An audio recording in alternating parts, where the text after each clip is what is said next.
there was Fat Boy Slim. I was like, you was born in Bromley, same hospital as me. And he went, oh.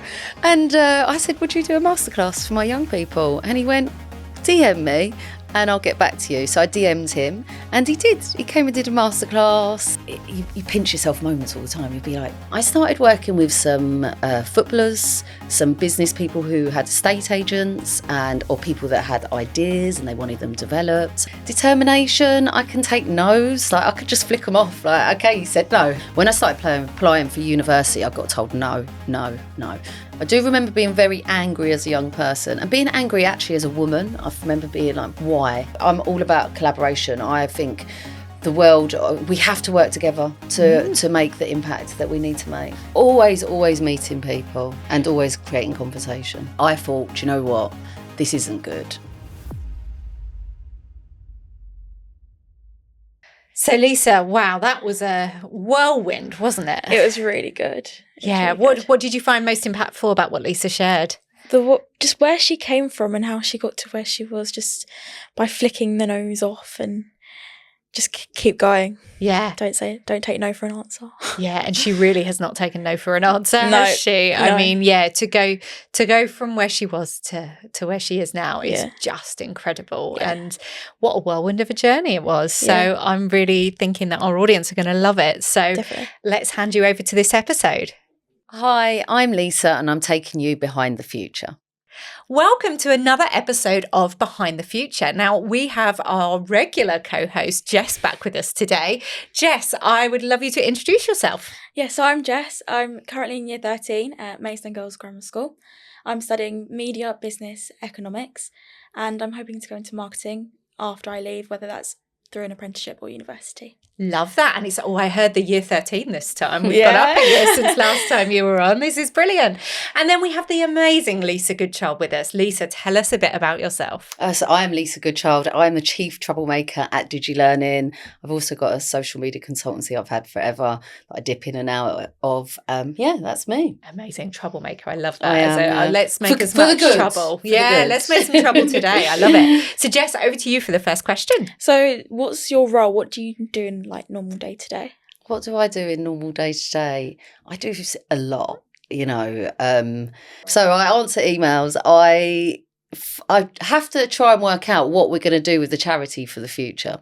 And I think actually, as I was saying, going back to when I was a child, picking up too many things and being hyper independent can be quite a problem.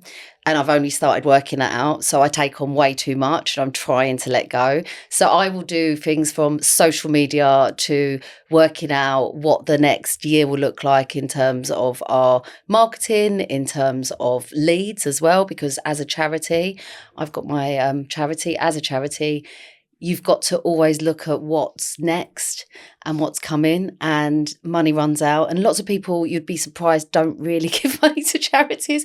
Not that, but I'd say there's a lot of charities. And there's charities that have, not necessarily more meaning, but immediate action that's needed. So obviously cancer charities and things like that, they need money straight away. So it's quite hard amongst the charity game. So that's something I really have to focus on, is trying to get support. I don't focus enough on it. I haven't done for years. So we haven't had massive funding, but we get great funding from great organisations that support us. And what we do get is an awful lot of amazing people giving their time. So reaching out to like people who would give us masterclasses. We take our young people to places like Cannes Lions, to Possible, etc. So yeah, day to day is pretty chaotic. I try and do my Mondays so I don't do as much. So this is quite a treat coming out here. On a Friday, I try and leave it open so it's sort of catch up. So any meetings that I've not really had, I try and fulfill then. And I try and do 2 days going to events, because I don't do that enough. And if you don't get out there, I think, especially during the summer, you get very complacent. And, it's something that we saw in COVID, people losing their confidence, not going out, not doing stuff. And I think, summer sort of does that to me, like, now I've got to go back out to the wide world and face reality. So, Need to always be meeting people, don't you? Always meeting people and always creating conversation. And I think the charity point is a tough one, isn't it? Because so many people care. Yeah. And actually, maybe we need to get to the nub of what DigiLearning does. Yeah. But you'll find so many people will care. You explain and they go, well, that sounds lovely. And then you're like, will you give me some money for it? Oh, I haven't got any money for it. So it's finding the ones that have got a stream of money that they're willing to put towards something like this, because it's not that they don't care, but it's just there's so a lot many of things causes. going out. Yeah. And businesses are finding it tough at the moment as well. So tell us more about what DigiLearning does. Yeah, so DigiLearning is a charity that I set up 5 years ago. We support under-resourced young people and we help them get into rooms. We have boot camps that run throughout the year, so working with amazing organisations like Accenture, Channel Factory, who are our really big main supporters, and other organisations. But, you know, brilliant thing about working with companies like Accenture is they've got a lot of amazing partners like Microsoft, CrowdStrike, so they get to come in, our young people get to them. My aim is just to get young people into rooms. So, you know, last week we took our young people to the BBC Live, and that was amazing for them to get to go and see a proper studio. I mean, it's amazing for me at my big age, let alone at that age, and getting to sit in the news chair and just actually see how many roles are needed behind the scenes as well. I think that's really important for our young people, but building those networks. So there was some brilliant news presenters that were there, and they were handing out their emails. So, you know, for me, that's my young people have already got those people as contacts now. That's my job done. So my aim is to get young people into rooms. We take them to Cannes Lions, as I mentioned. So we take a group of young people every year. And if people don't know what Cannes Lions is... Oh, it's insane. That's what it is. It's a week of activations. I don't think I've ever experienced anything like it in my life. It's 10,000 conferences in one location. You know, 1 minute you'll be... You pinch yourself moments all the time. You'll be like, getting taken to a concert and Idris Elba's playing and then Fatboy Slim and then Kylie's performing in front of your face, or you'll walk into a lounge and, you know, someone like Queen Latifah's there, the actress from the US. So Cannes Lions is it's about advertising and creativity. It is the biggest conference in the world around creativity. They have got the most phenomenal team as well, really pushing the boundaries in getting young people into the mix, getting a diverse audience as well, because the more diverse your audience, the more, you know, knowledge and information is going to be spread and shared. And what we did this year, though, was so cool. We got invited onto, we got given a boat, so a super yacht. My young people got to go on a super yacht for 2 hours, and then Media Ocean, amazing company, obviously, for giving us that. And they were just so sweet because they took everything off my shoulders as well. So they were like, Lisa, do you want this? And they structured it all, which this is what really helps me as a charity, is people going, we can do this, we can help you. And then they got a Michelin star chef in. They invited senior leaders, because everyone in Cannes is pretty senior. So from Disney, Comcast, all came, met our young people. Wow. Yeah. And then we ended up on this boat called Harbour View, and Wycliffe was performing. And I don't know if my daughter's 20, she didn't know who Wycliffe was, but then she heard him sing and she knew every single one of his songs. Then he played 10 instruments literally on the deck. Wow. Then we ended up in a nightclub, and he ended up protecting us because they were trying to get me to pay for a 900 bottle of booze for the table. And I was like, charity. We're a charity. That's definitely not us. And he went, get behind me. And I was like, this is really cool. Wycliffe saving the day. So yeah, lots of pinch me moments in Cannes. And then there's another conference that is only 3 years old, Possible, in Miami, and Christian, the founder, and the team are unbelievable, really supportive and really open to getting young people there with us. So we work massively with Creative Ladder. They're one of our partners. Diona there, she's unbelievable, and that's also founded by Ryan Reynolds. No, I've not met him yet. But that's an amazing activity, because what's brilliant is we bring young people. So we've brought young people from the UK, Barbados and Jamaica, and then local as well. And then Creative Ladder will bring young people. And we also teamed up with another organisation called Unity this year. So young people came from Arkansas, which is in the middle of, it's like Midwest, isn't it? It's like in the middle of nowhere. So for them to get to come and hang out with us as well. So you've got the Brits all sort of started congregating with each other. They do drinks and that. And, you know, Andy Oakes at New Digital Age and Lydia, they welcomed our young people and said, look, come and join us. We'll get the drinks. Like, great, thank you for that, because it saves us some budget. So all of those things, our young people just excel as well. That's what's amazing. When you take young people when you meet senior people and you start realising they're just the same as you, that's what it's about. And that's what I'm about. So I get my young people into rooms so they know that they belong in rooms. Love that. Sounds amazing. How do we get an invite? Is that the next question? Yeah. Applications open in December. Oh, there we go. Yeah, do. Going back a bit, how did you kind of get to where you are now? So obviously you went to university. Yeah. What did you kind of do? Where did you go from there? Yeah, well, university, I was very lucky to even get into university because I grew up in extreme poverty. So, you know, there's council estates. We was the bottom. We used to knock on doors for pounds for the heating. You know, it was cold in the 80s. So, yeah, this room feels like nothing like that. We used to have to really hustle. My mum suffered from massive mental health issues. So we didn't get fed, you know, but we just had a lot of fun. And I do believe that's given me so many skills in making it happen and pushing boundaries and just determination. I can take no's, like I could just flick them off. Like, okay, you said no. Let me ask again. I'll ask the same person again. And it's so funny. There's a few people and I can see now, because, you know, people watch you and think, what is she doing? She's got this charity, you know. Now they're thinking, Lisa's really doing this. She's really making it happen. But I didn't get any GCSEs. I got one C.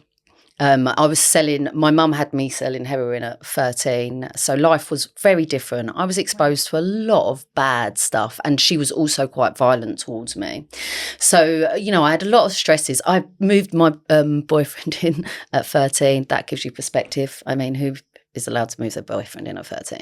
Anyway, I have got 2 children with him now, so it's okay. So that worked out well. You know, so I had a lot going on, so I didn't really go to school, was a real rebel. Obviously, as I mentioned, I went to school with Rachel Reeves, which we were definitely different ends of the spectrum, and she was lucky enough to have 2 parents. Okay, they were divorced, but, you know, from what I've read, they were teachers, which I think anyone I know that had a teacher as a parent, it really gives them a head start because they just understand what the young people have to do to get ahead. So I remember my English teacher saying, you're gonna get an F for English, and I was like, I can't get an F for English, that's embarrassing. Okay, so I will focus on at least English. So I came out with a C. I did a business administration course, basically secretarial course at Bromley College, which I learned to touch type, which best skill ever. So I'm not going to, you know, that really helped. But also is equivalent to 4 A to C grades. So I managed to blag myself onto a GMVQ, which was equivalent to A levels, which was in media production. And that was really cool because that was obviously the beginning of the internet. We was doing a lot of radio. We had a little radio studio at Bromley College. It was really, really good. And I think, as a person, because of the way I was brought up, rules and school definitely didn't fit for me. It was, you know, I just didn't get, why are you bothering me about my coat, my one coat that I've got? Why are you trying to take my coat off of me and confiscate it? And I remember I'd taken myself out of the English room, so I wasn't naughty with the other girls because I just got influenced. I sat outside and the teacher still came along and tried to take my coat off me, and I ended up getting an argument. I just never got into, why are we so bothered about a school uniform? My daughter's at a school now, and the detentions element, I'm like, seriously guys, can we get a grip? Because can you imagine in work if we start giving out detentions, you've got detention, you came in late, what is this? Why is there so much detachment? It's very weird for me. So I think I was a right rebel. But what really fit well with me was when I started applying for university, I got told no. So I went into clearing, it was a no, because obviously the way my GCSE, I had 1 GCSE, and then I had a GMVQ. They're like, what is this girl trying to do? But I didn't give up, and I contacted the lecturer at Greenwich University, and I just knew this course was going to be amazing. It was like internet, and I just knew that the internet was going to be big, and tech, and I loved creating. So I stalked Tony Mann, and Tony always shares this story as well, because he had to fight for me to get into the university. And I sat at the front of that class every single day, and I loved it. And you did coding, you made music, you had to use MySQL, which I absolutely hated. Visual Basics, I heard that they still use Visual Basic code, and I thought, oh my gosh, I can't believe it. But apparently it's quite powerful and strong, but I do know Visual Basics. But university, I remember the first piece of coursework, and I got like the best in the class. And I think that was a real leveler, because everyone was from different backgrounds. There was people from private schools, grammar school, every type of background. And there was little me, and I managed to get that. And then I came out of university and I got a first. .com crash, no jobs. I was like, oh my gosh. But I'd been building websites for people while I was at university. And when I look at my websites now, I think, oh my gosh, I was really, really good. Because actually big agencies were not producing what little Lisa was doing with a 32 megabyte computer in Penge. So I started working with some footballers, some business people who had estate agents, or people that had ideas and they wanted them developed. So I remember there was one like jet wash, and they had to jet wash the radiator system. It was a law that was coming in, really cool things like that. And then really cool things like footballers paying you a lot of money because they wanted to create a music label. So I created my own company then. It was, what have I got? Dizino Designs, that's what it was called. And I remember actually Podge, which I love Podge, best event of the year. They found it, and I thought, how on earth did they find that? It was because they do go back. I think it was a Back to the Future theme. I was like, how on earth have they found that? Wow. But I've always just for my dissertation, I built the most amazing website, and it had e-commerce, and you could do walkthroughs through the school.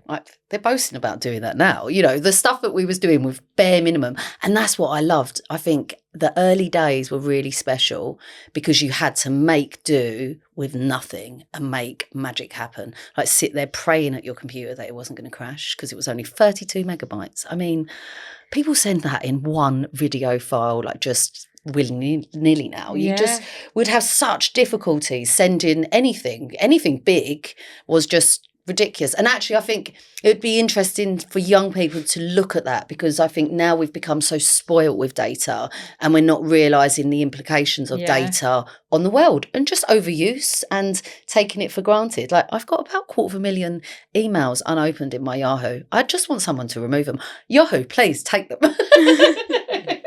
You've heard it here, Yahoo. Get rid of these emails. God, that would, I couldn't stand seeing that number. I'm like, can you get the inbox down? I'm terrible. Oh dear. Wow, what a journey. Yeah. And that's not even just it. Yeah. For all the latest marketing and brand news, follow The Drum Mag on Instagram. So what happened from there? So I created, so I had Dizino Designs. Then my dad came back in my life and I went travelling. So I sold that company and I started working for an amazing guy called Dan Wagner. And he's got a brilliant organisation now called Resolve AI.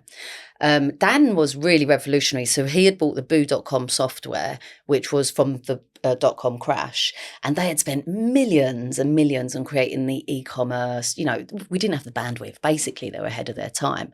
But Dan was lucky enough to purchase it, and we were taking organisations like Ted Baker, Mothercare, Panasonic to market. So selling in, you're going to everyone's going to be buying online, and it was such a weird time because everyone thought no one would buy online, and now we know everybody buys online. It's ridiculous. And again, I went and then had my daughter, came back, and I took a business idea to him, which was a shopping comparison website, and he invested. And the investment didn't go to the way necessarily I wanted it. I had a business partner and I walked away. But what was really interesting was at the time, it was like blogs were coming in. Everyone was a blogger, you know, was going to the catwalk shows. They wouldn't even let the bloggers sit at the front row. It was it was so elitist. It was shocking. But we love crashing that. So yeah, give me something to crash and I'll do that. So, you know, behind the scenes, Twitter, I was doing Twitter meetups. I started working with a lot of designer brands as well. So, you know, we had 2 shopping comparison websites and then I think 11 blogs altogether. So it was like the biggest female network of its time. But I thought, you know what, this isn't good, what's going on. And as much as Dan had a nice Bentley, my business partner thought it was really cool. I was like, doesn't mean that just because someone has a nice car doesn't mean that you're aligned. So at the time, me and Dan weren't aligned. And I thought, you know what, I'm going to go and create my own social media agency. And no one was doing social media. So it was really, really cool, very exciting times. And it's really sad, I think, now with social media, the way it's gone with the trolling, the attacking. It used to be such a beautiful space, in particular, when you would go and meet everyone and be sharing. And Twitter was a cool place, now X. Yeah, and it wasn't like people digging people out. It was everyone helping each other. So it was a beautiful community. And for me, I think owning that niche, that having that social media element gave me such a head start as well for my career. You know, obviously I didn't have a black book. No one in my family had a job. So there was some jobs, but I don't know whether they'll be legal. Most half of them were, you know, in prison or whatever else I'd visited. So life was very different. Yeah. But yeah, I think social media has been unbelievable for me to grow and build connections and learn as well. I think you learn a lot. Yeah. And watching all the different spaces. I mean, who would have thought these 10 million spaces? There's so many spaces that you got to go and look at. And then I did the Marketing Academy and that was amazing. And the Marketing Academy, for people who don't know, it's a not-for-profit organisation. They take 30 amazing marketeers in the UK. They also do it in Australia and the US more recently. And it's life-changing. You go through a year of just unbelievable experiences, boot camps. It's really, that was a leveler as well for me because I was in a room with people who were, you know, they have take a couple of entrepreneurs like me, but everyone was like, you know, marketing at Mars or, you know, so sitting down with different types of people who have been marketeers at these massive organisations for years and actually thinking, yeah, I know you might have a £40 million budget, but try and work off a £40 one and we'll see what magic you can make. It's a lot harder.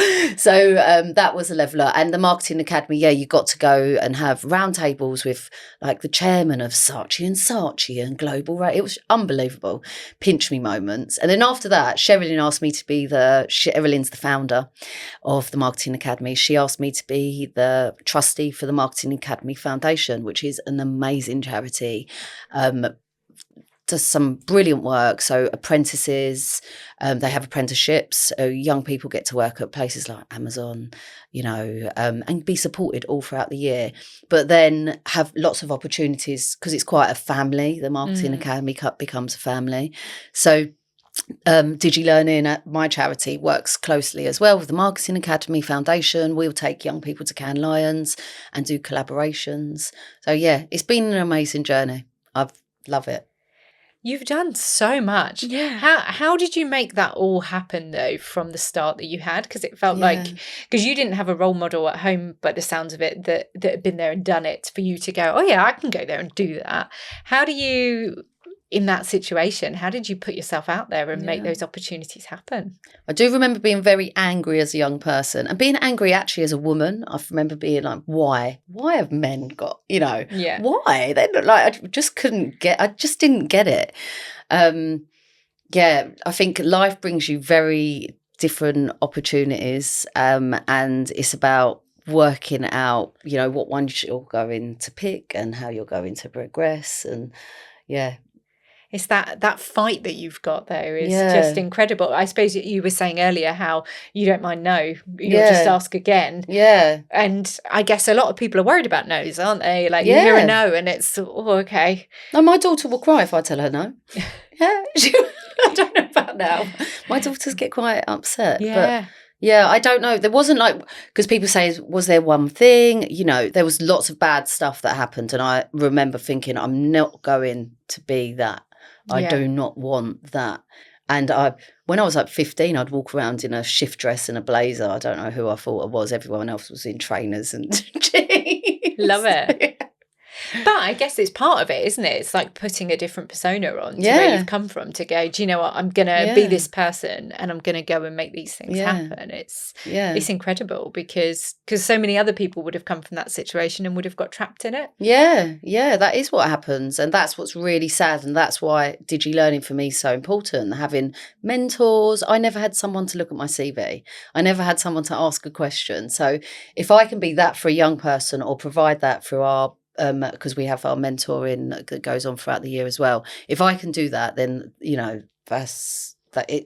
I get so much from it. Yeah.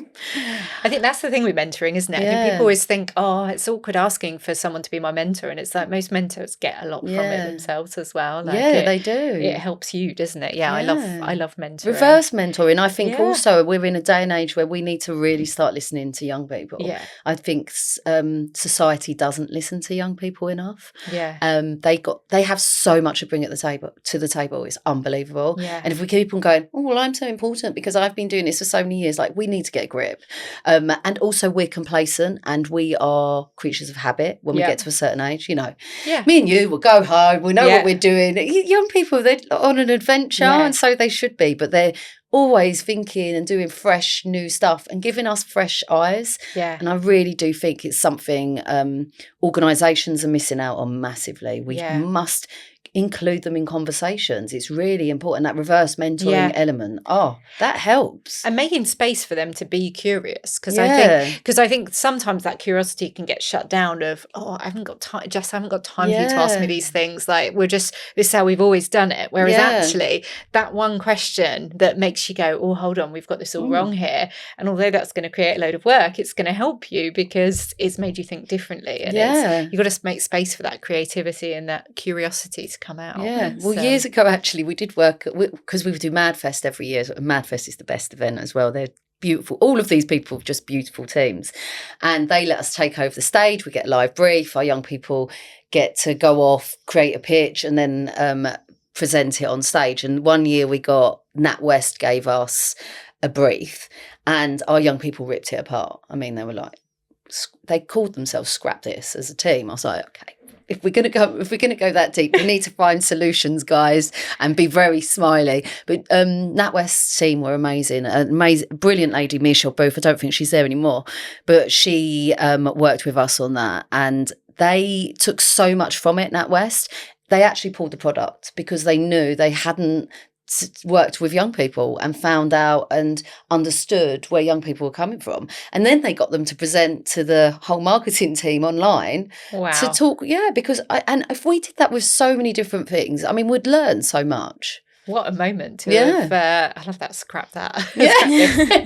Awkward. What's one piece of advice that you'd always give to students that just wouldn't change? Don't take the word no. And next opportunity, like no is not the end, you know. And for me, failing can feel really, really bad at the time, but it's the best thing that will ever happen to you as well. You learn so much from those failures, and also it's usually those times that are really hurtful, like, you know, with Dan and I took in the business and it was hot, you know, I was crying. It was my baby. I was like, I've put so much into this, but it was the best thing that I ever did, and I only realised that later. Me and Dan are still friends, and, you know, I'm going to try and get him to support digi-learning. Come on, Dan, come on. But it's true though, isn't it? Those low moments where you think, oh, this is the worst of the worst, are the ones where the best stuff can come out of it. Yeah. It's just asking yourself, like, how can I turn this around into being the best thing that's ever happened? I've now got a blank slate. I can do something different or whatever. We do hear that a lot on the podcast. I think we've had a lot of people where they've been made redundant, or they've lost something, or it's gone wrong. And it is a turning point to go, I can make anything happen now. Yeah. And I think it's the way you deal with those situations that will get you through, you know, the more resilient you can be to that, I think the more you'll be able to progress as well. What's been the toughest challenge?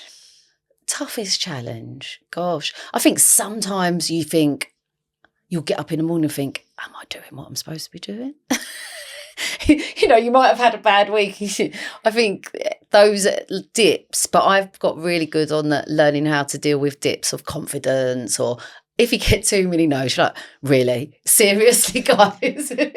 And then something magical will happen. Life is, I think as well, I always do vision boards. So I have, you know, a good perspective. If I feel bad, I will, or if I've had a bad week, I'll start going on walks.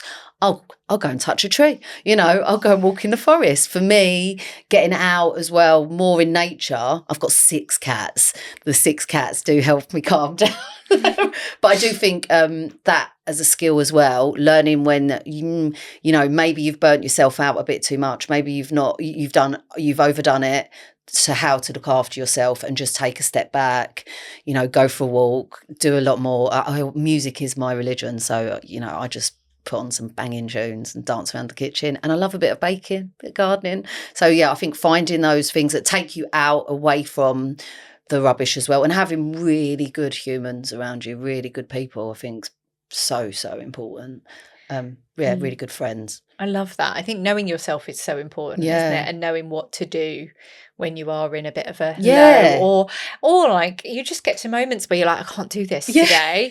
And do you know what? Sometimes it's okay to go, all right. I'm not going to do this today. I'm going to change it. I'm going to sit in my PJs and I'm going to go and do my nails, and I'm going to it is knowing those moments, actually, to just take a step back, because you can do more damage to yourself pushing yourself and be not very productive as well. You know, sometimes you can just like be so productive and complete something in half an hour. You know, like there was a report that I was trying to get done. I'm like, oh my gosh, but I did it so quickly once I focused. So yeah, sometimes, and I had to just take myself away from the report because I wasn't getting it done. So I left it. And then I managed to get it done in record time. Yeah. I always work better under pressure as well. Yeah. So I almost sometimes, if I start trying to do something too early to the deadline, I'm never going to get it done. Yeah. I need to get a bit closer, and then the pressure. Yeah, I'm a bit like that. But it's not good. We're not supposed to do that, are we? But if you learn that that's how it works for you, I wouldn't recommend it to others. But again, it's about knowing yourself, isn't it? Yeah. How are you embracing AI, and how are you looking at that with young people? Because I know there's a lot of fear out there of there's no jobs left. AI is going to take everything. Yeah. Are you seeing that? Well, our focus as a charity is AI, cybersecurity, and creative marketing, and all of our boot camps and everything we do has threads of that. And I think with every technology, or every evolution that's happened, we just need to have a growth mindset, and that's something I've always done. I will be learning. I don't know what retirement is. I will be learning until I think that's what we're here for. Yeah. This is what we're here on earth for, is to keep on learning. And if we can, building confidence with our young people on how to use the AI tools. And obviously we know there's a huge issue with women, because us lovely females think we're cheating or something. Men don't mind cheating, obviously. But apparently we feel a way. So we need to just build confidence with people using the tools and understanding it's not, this alien thing that nobody's going to use. I remember years ago trying to get organisations to understand social media, like B2B, to use social media, and people were like, well, why would a B2B use social media? And I used to think, I just didn't get it. I was like, why wouldn't they? They're all humans. They're all on, personally, they're all on Facebook. You're still going to connect with them. So yeah. Just a quick note from me. We'd love you to hit the subscribe button. This helps us more than you might realise when it comes to growing this podcast, ensuring we can bring you the best guests possible. Thank you. Back to the episode. Going into year 13, is anything different with AI? Are you seeing it at school at the moment? I mean, we've had some sessions on AI. So one of our teachers is very on it, and they're trying to teach us to use it in a way that's good for us and not, I can't bother to do my homework, I'm just going to put it through here. Yeah. But I will use it, but I feel bad for using it sometimes. I won't ever use it to just do, can you do this for me? Yeah. I'll use it to generate ideas. Yeah. So it gets my head going, because I've struggled to actually start and know where to start. So that's kind of what it helps. And that's it. It's learning to use it for those brilliant, they're the areas that people should be using it. What I am scared of, though, is, our education system, bless the teachers, they do an amazing job. It's not their fault. They've inherited a broken system that is not fit for purpose anymore, and it's not exciting. You guys should be going into school bouncing, going, oh my gosh, we're going to go and create this. Yeah. Do you know what I mean? We're going to create content for TikTok. Like, that is not a thing. Or using AI, we have to, like, I get putting mobiles away and I get restricting them, but we must help you understand how to use them. But maybe it's because we don't know how to use them either, because the technology has moved at such a fast pace. So it is, we're all learning at such a massive space. But I think, teachers, I do feel sorry for them. They've got a lot to deal with, but they do need to embrace AI. I believe that we need to create a system where teachers need to go and do work experience, because most teachers have never had a job. They're advising our young people on getting a job. That's for them to have growth as well in leadership. Could you imagine they could get to go to TikTok and Google and Accenture and experience, the technology, what's going on. And it would give them such a great insight into how things are moving and how they could be using it to implement things in their class. Such a good point. We always make sure at the Aspiration Digital events that the teachers come and they watch and they learn, because they can use it to empower what they do next. I think you're so right. Like, school is more like a tick box, isn't it? Because I've got to do it, as opposed to rocking up going, this is the keys to my future, and this is what my future could look like, and these are all the opportunities, and this is why I'm learning what I'm learning and how it ties in. That's all missing, isn't it? But it's such a huge task to try and fix. It is, because it's inherited. But is it? Have we created it into such a huge task? And what's scary is, the state schools. You're at a grammar school. Grammar schools are doing well. My daughter Mia went to a phenomenal grammar school, and don't get me wrong, there's other state schools that are doing phenomenal as well, but they do need support. They need support from industry massively, like what you're doing and what we're doing, for our young people to have their minds opened up into what's out there. But as I said, the teachers, they would learn different techniques from what they would learn from organisations, especially around leadership. Like, this is some old hat leadership that we're doing in school. Good morning, Mr. Blah, blah. Hello, Mrs. Harder. I just can't do it anymore, seriously. Is that still happening? Of course it is. Oh, God. I mean, I guess it is. It is. I get it, because it does create a respect. But is there an element? We're so...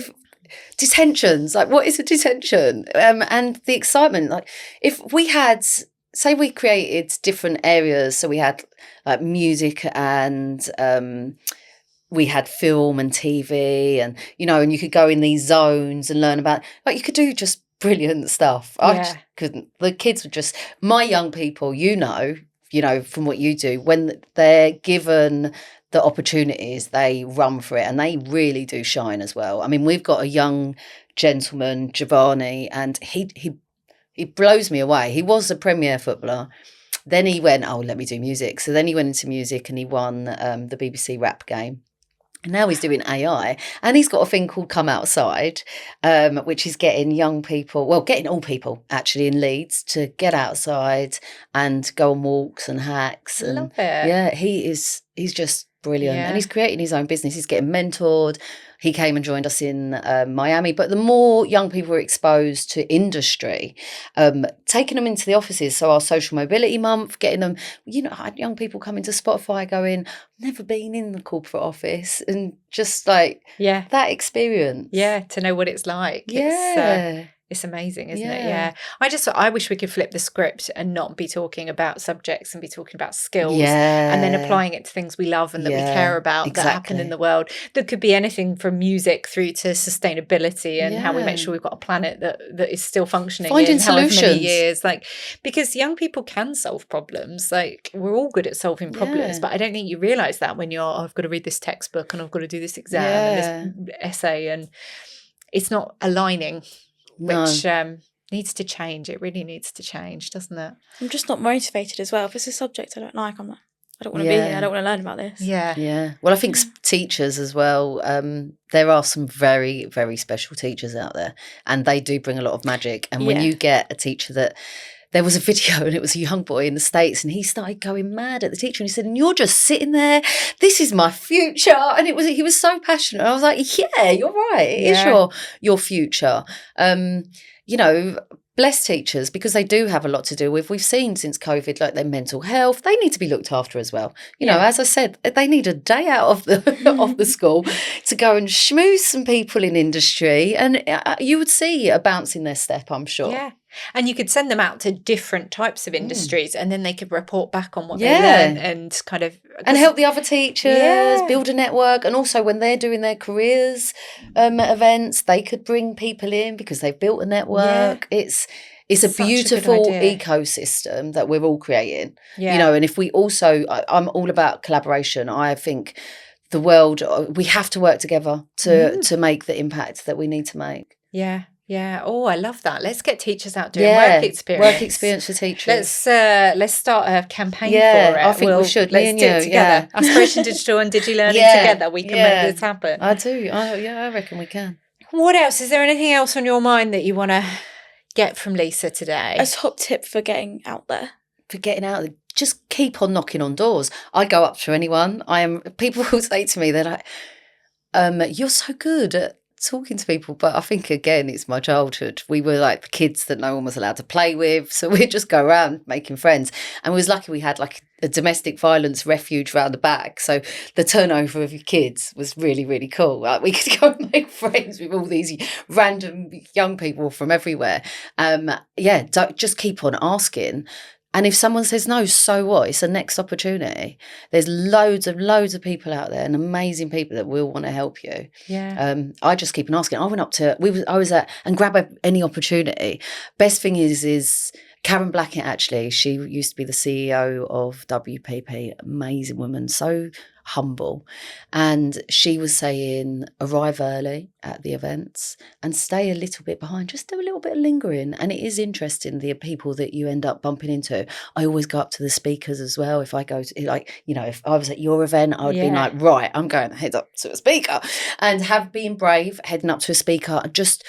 I remember going to Soho House Festival, and there was Fatboy Slim, and my mate Lisa was like, should we get a picture of him? And I would just go up to him. Probably because I've worked on Mobo as well, so you just have to constantly go up to celebrities and ask them stuff anyway, even though they try and say no, and you're like, hello. So I said to Fatboy Slim, I was like, oh, you were, because I'd read up on him as well, that he was born in Bromley. And I was like, he was born in Bromley, same hospital as me. And he went, oh. And I said, would you do a masterclass for my young people? And he went, DM me and I'll get back to you. So I DM'd him and he did. He came and did a masterclass. Wow. He supported our Can for All campaign as well, going to the Cannes Lions a couple of years back. Yeah. So I've just gone up to people and I think that is it. And surround yourself with really good friends as well that are going to lift you. Yeah. Sometimes things won't be aligned. Get into conference, go to anything. We've always given away free tickets to conferences and, you know, just turn up. People say, the other day I got invited to a dinner. I nearly said no. Nearly. I went to this dinner. It was this brilliant women's chapter. So all founding females. Absolutely unbelievable. Beautiful food as well in Mayfair. And then anyway, they had a competition for this ridiculous hotel just outside Rome. And if you go online, they don't even have the prices online. I was like, right, I've never ordered a hotel that hasn't been on booking.com. That's same here. And they had a competition. I won the competition. Well, there you go. So that I was get worth to go going. to it. I know. Wow. So if I had not gone, but also there was another lady there, and she founded Go Henry, the cards. Oh yes, yeah, unbelievable, Lou. And she said to me, "You've got to reach out to this lady, Gillian Ashworth." So I've put Gillian Ashworth on the top of my notes. So she was the other week, and then last week I went to Manchester. My friend's launching, Chris Kenner, he's an absolutely amazing entrepreneur. He's launching brilliant AI, all AI stuff up there. He's got like a data centre and that. Anyway, and then a woman gets up in the crowd and goes, my name's Gillian Ashworth. And I was like, I went up to her and said, you're in the top of my notes. Here you go. I need to meet you. Up, and she's got an amazing charity and she's building a platform for young people that have come from the care system. Wow. So I was looking at how we can, you know, again, us all working together. Yeah. I love that. I love that. And I think it is that some of the best events I've been to are the ones where I've nearly gone, oh, maybe my PJs will be better tonight. But then I suppose, how do you balance that? Because you have mentioned burnout. And I know when I saw you in the summer, you were like Social Mobility Month, you were so busy. And then you do end up making yourself sick with it. So how do you find that balance, or have you not cracked that yet? Because I know I struggle. I think I know at least when I get a cold sores, man. So my body just tells me, Lisa, slow down. You're getting run down. So that is a real trigger warning for me. My body's saying no. But I did overdo it. And so next year I'm very prepared for that. And I'm rethinking about the things that I really need to support with. And I was just in a bit of, at 2:00 in the morning, waking up going, have I got sign-ups? Oh my gosh, there's another event. We need more sign-ups. So that's all. And, we've got such a great community. We didn't have any problems, but I suppose it was the first time I was doing it as well. But spotting those signs and taking a bit of time out and just going, right, today I'm not going to do anything. And forcing yourself. Sometimes you can't do that and you have to push through, but try and get a good night's sleep. That's really important. Lots of water, looking after what you're eating as well. Food intake, so important. All helps, doesn't it? Yeah, it really does. But just, listening to yourself, because I think it is tough, isn't it? Yeah. And I suppose students, you end up feeling it when it comes to exam periods. It's similar, isn't it? The level of stress. And I've got to be here. I've got to show up. I've got to make these things happen. Yeah. But what can you learn from it? How can you look after yourself? How can you get through it? But also thinking that's the be all and end all, like an exam result. Yeah. I've proved that it doesn't really matter. It does. It's really, really important, and it skips loads of rubbish, because obviously I had a lot more of a heartache and I had to go around and twists and bends. But getting those GCSEs and doing the A-levels, those tick boxes, as I told my daughter, she's now at EY doing a degree apprenticeship. Wow. Yeah, and I think degree apprenticeships are unbelievable. Yeah. I mean, last week they were talking at the BBC. They've got some amazing ones as well. Yeah. Accenture, they actually have a simulator, an apprenticeship, a simulator, so you can experience some key areas. Love that. Yeah, but I think degree apprenticeships, if we could learn something about them and connecting that with school, because what's interesting with degree apprenticeships as well, they're missing that community element, right? Yeah. So, so they need to learn from the schools and the universities, and then the vice versa. Yeah. So it's quite interesting, but I think there is a big learning. But I wish someone. Also, I just think the government shouldn't be able to change education. I think there should be a committee, and we need to think about it different. Yeah. Someone shouldn't get in and go, we're going to completely change it all. I've got these great ideas, when somebody's thought about it in advance. And I think that's where there could be a problem. Yeah. Yeah. You need the right minds on it to look at what's the right answer. Yeah. Do you think if you could go back to 13-year-old Lisa, do you think she'd believe you could get to where you are today? No way.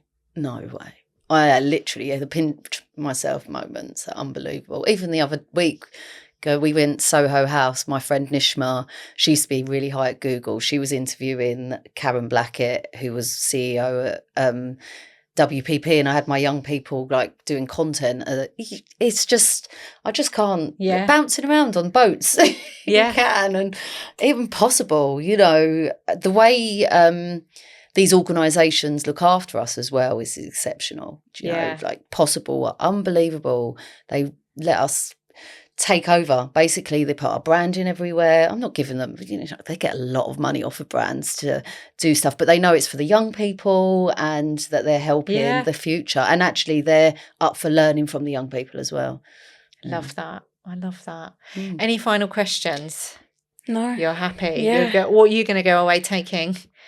Don't say no. Oh, no, not don't say no. Don't be down from a no. Yeah. Don't take it. Yeah. Don't take it. Also, just flick it. Yeah. Just who cares? Yeah. And also sometimes question it to understand why is that a no, because just so I can learn from it. Exactly. Yeah. And that is it. Take everything in life as a learning as well.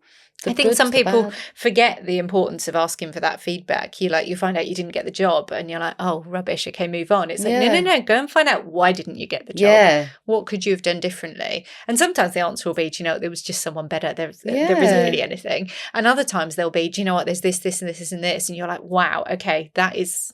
I can take that and use it. Yeah. And actually, I think going back and actually doing that and being, if that is your dream organisation you wanted to work with and you're like broken, don't give up. Just keep on contacting the CEO, the marketing, look at the LinkedIn. Like if they start seeing that you are super passionate, more passionate than most of their team, they're going to be like, do you know what? We need to get this young person in. And that's what's happened to some of our young people. You know, they haven't given in. They've kept going.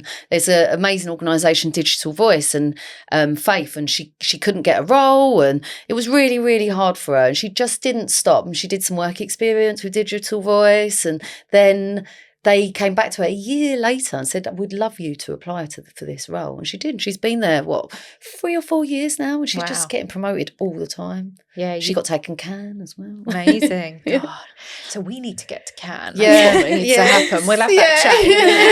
How do we get on the boat? How do we get on the boat? Oh, I love it. And so any young people that are listening today that love the sound of how you help young people, how do they get involved? Yeah. So we have the website, digilearning.co.uk, and then we have a lot of activities going out on the Instagram and LinkedIn specifically, and we have regular events. So actually we have one coming up, at the London Stock Exchange coming up. We just did one at McLaren's headquarters. So keep an eye out, and we're always sharing those opportunities. Amazing. And is there anything you feel like you haven't said that you're like, I need young people listening to hear it? No. I think I know. Yeah, I think they've heard enough of me.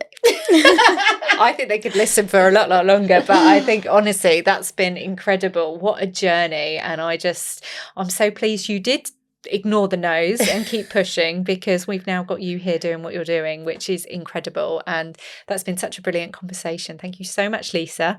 Thank you so much, Jess. And we look forward to seeing you on a future episode of Behind the Future.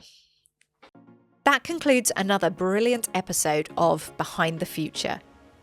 Thank you so much for listening. You can listen back to other episodes on YouTube or your podcast platform of choice. Make sure you hit the subscribe button, as that will help us to grow this podcast, ensuring we can get the best guests on here for you to learn from. You can also follow us on socials, linked in the show notes for exclusive content. See you on the next episode.